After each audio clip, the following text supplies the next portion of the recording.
अहाँ से सामान्य ज्ञान में नेपाल के पहिलका राजमार्ग कौन है कह के कथी कथी पढ़ले छी। ऑप्शन में की त महेंद्र राजमार्ग पढ़ले की त त्रिभुवन राजमार्ग पढ़ले। चलू अहाँ जौन जौन ऑप्शन पढ़ले छी उ गलत है, हम एकर पुष्टि करके दिखावे छी। मधेश में रहल विविधता के यदि कोनो एगो सड़क जोड़ल है तो है हुलाकी राजमार्ग, जेका हमनी गांव घर के भाषा में केनु रजैया सड़क कहे छी तो केनु एक पहुंच मार्ग कहे छी। हुलाकी राजमार्ग पहले से ही परंपरागत रूप में ही प्रयोग होए वाला मार्ग है। 2002 से लेके 2005 तक शासन करल राणा प्रधानमंत्री ई रास्ता मार्फत सरकारी चीज ले जाए के ले आवे के काम करे रहे। वही सुके एक नाम हुलाकी राजमार्ग पड़ गेले। जखुन ता हुलाकी राजमार्ग के अस्तित्व जागे रहे उखन ता नेपाल में अन्य कोनो राजमार्ग न रहे। 2013 में त्रिभुवन राजमार्ग बनले। 2019 में महेंद्र राजमार्ग के शिलान्यास होले। वैसे ही 2031 साल में पृथ्वी राजमार्ग के शुरुआत होले। अहाँ से ई बात सुनला के बाद लागल न वही से ई राजमार्ग के नेपाल के सबसे पुराना आ जेठ राजमार्ग कहल जाले। पर अहाँ से किताब में कथी पढ़ेलक उ अहे से जानू। हुलाकी राजमार्ग पूर्व के झापा के भद्रपुर से लेके आ पश्चिम के कंचनपुर के दोधारा तक होय रहले, जेकर पूर्व पश्चिम के लंबाई 9 से 75 किलोमीटर है। आ जिला के सदर मुकाम जोड़ेला एक अंतर्गत 32 गो सहायक सड़क है, जेकर लंबाई 8 से 17 किलोमीटर है। ई सहायक सड़क भी हुलाकी राजमार्ग अंतर्गत पड़ला के चलते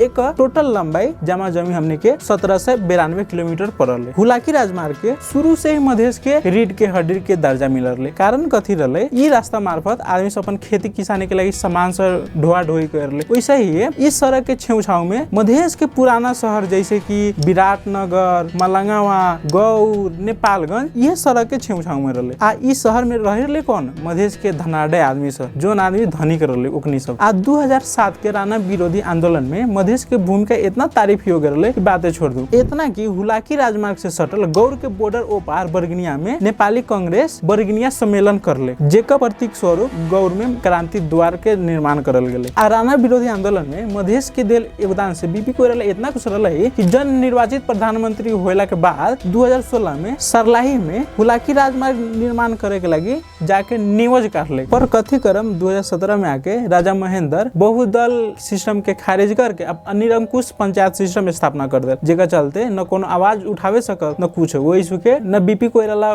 प्रधानमंत्री रहलन न हुलाकी राजमार्ग के कामे आगे बढ़ल। हमर गांव अंतर्गत पड़े वाला हुलाकी राजमार्ग के कुछ समय पहले तक मुर्दैया सड़क भी कहल जाए रहे। कारण कथी रहे, नए एगो कुत्ता कौआ भी न भेटाए, जेकर चलते आदमी सब मर जाए रहे तो ये सड़क के आसपास में जाके फूंक दे रहे। हुलाकी राजमार्ग से मुर्दैया सड़क तक के यात्रा के बुझे के लगे हमनी के महेंद्र राजमार्ग के बारे में बुझे के जरूरी। 200 बरस पहले से ही अनौपचारिक रूप में मधेश के जंगल काट के आ जमीन बांट दे रहे। त राणा ए में काहेला पीछा रहो। राणा काल में भी मधेश के आवाज दबावेला आ मधेश के धनाढ्य से लूटपाट करेला एगो नौकरी ही बना देवल गेले, जे में काम करे वाला आदमी सके तलब के रूप में मधेश के जमीन मिले रहे। प्राय ई प्रक्रिया से मधेश में पैसल आदमी सब मधेश के उत्तरी भेग में रहे रहे, जहाँ की 4 कोस झाड़ी रहे। राणा शासन अंत्य के बाद पहाड़ के आदमी आ सरकार के बीच में तो हाराबाजी लागले, जैसे कि कौन बेसी जंगल काट के कौन बेसी जमीन हर पैता। ई प्रक्रिया की औपचारिकता सन 1954 में राप्ती पुनर्वास आयोजना मार्फत शुरू होले,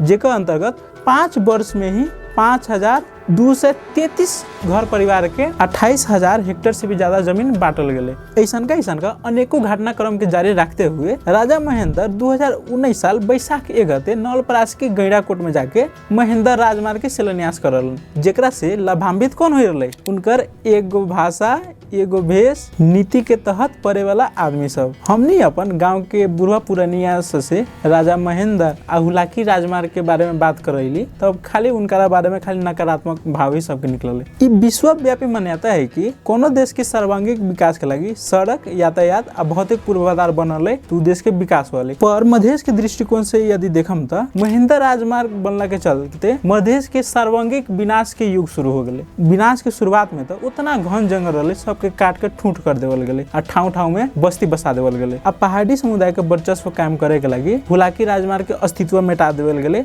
अब बध्यता बस खाली महेंद्र राजमार्ग के विकल्प छोड़ देवल गेले। अहाँ सके तो मालूम ही बा मधेश में कितना जमींदार से रहे। पर राजा महेंद्र 2021 साल में भूमि संबंधी एन लियावले। उ एन अंतर्गत सुकुमवासी के नाम पर मधेश में हुकुमवासी सके लिया के रख देवल जाले। हुलाकी राजमार्ग आसपास विकसित भयल शहर जैसे कि गौर, मलंगावा, जलेश्वर ऐसन का शहर के प्रतिरोध में महेंद्र राजमार्ग अंतर्गत गौर के सटा में चपुर विकास होल, मलंगवा के सटा में लालबंदी हरिवन विकास होल, वैसे ही जलेश्वर के प्रतिरोध में बर्दीवास विकास होल। आज कल कारखाना कितना खुलल तो तब बातें छोड़ दू। आज 2071 साल में रौटहर के सदर मुकाम गौर से ब्रिटेन के शहर चंद्रनिगाहपुर में सारे के प्रयास हो रहे, जेकर प्रतिरोध में 2071 साल चैत 20 गते गौर में एकदम कड़ा आंदोलन हो, झड़प भी हुए, जौन झड़प के प्रत्यक्षदर्शी हम भी रहे। अहाँ सबके मन में लागल है ओखंती कोनो न बोलले होते ना, अहाँ से एकदम गलत सोचे छी, ओखंती भी विरोध हो रहे। महेंद्र राजमार्ग के निर्माण से कोनो मधेसी खुश न रहे। एक साटा में हुलाकी राजमार्ग के पूर्ण उत्थान करे के लिए समय समय पर आवाज उठते रहे और आज भी उठते हैं। महेंद्र राजमार्ग बनला के विरोध होला के बावजूद भी मधेसी जनता के आवाज न सुनला के चलते भारत के प्रधानमंत्री यदि नेपाल आवे थे तब या कोनो मधेसी नेता भारत यात्रा पर जाए थे तब ओखंती हुलाकी राजमार्ग के विषय में बात निकले के एकदम अनिवार्य रूप में ही हो गए। जेकर फलस्वरूप 2048 साल में भारत के प्रधानमंत्री चंद्रशेखर नेपाल भ्रमण में अयला के बाद हुलाकी राजमार्ग हम बना देम प्रतिबद्धता जनलन, पर नेपाल सरकार के असफल कूटनीति के चलते हुलाकी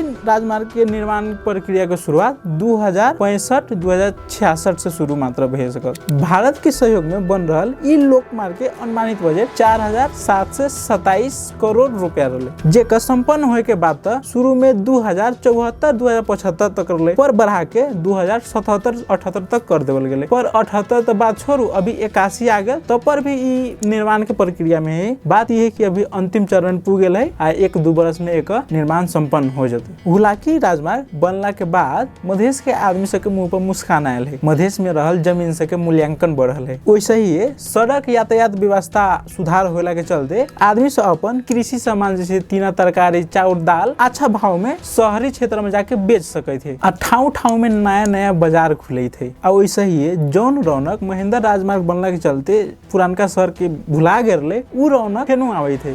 ऐसे ही मधेश के धरती से जुड़ल समसामयिक विषय पुरानका इतिहास देखे का मन है तो कृपया करके हमारे चैनल के सब्सक्राइब कर दू, वीडियो के लाइक कर दू, कमेंट कर दू, आ फ्री टाइम बा तो पहल का वीडियो भी जाके देख लू।